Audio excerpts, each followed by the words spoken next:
Well, because that is the more faithful thing to do.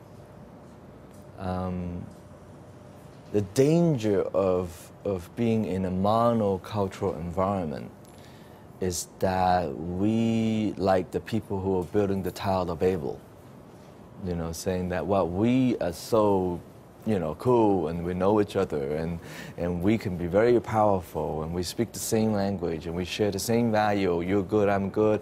So let's build this thing and put our name on top and be God ourselves. So the danger of idolatry is much higher when you're in a monocultural situation.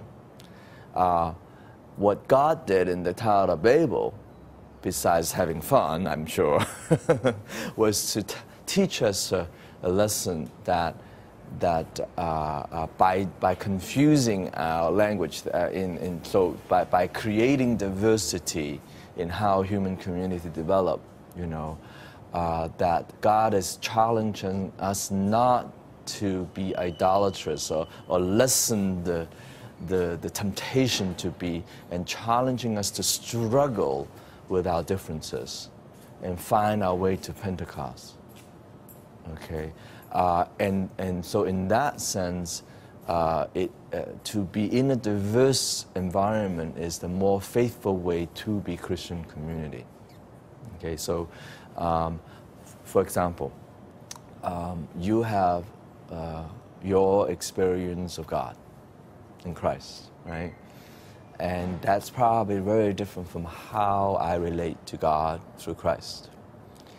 And now, if I am only with my people, okay, who think the same way I do, who relate to God through Christ the same way, then we can begin to think about that's the only way.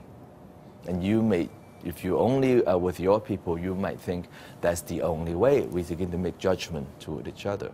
But if we, from the beginning, are willing to coexist, and instead of making judgment and arguing, I'm more right than you, okay, then we begin to say, wait a minute, I notice you have a different relationship with God than me. I wonder what's going on. Where does we connect? So by being in a diverse environment where we're willing to share our experiences of God in Christ, then we begin to see the bigger picture of who God is. God is much bigger than you and I and everybody in the world combined in our perception of God. And by being in a diverse community, we have the greater opportunity to see the greater vision of what God is calling us to do.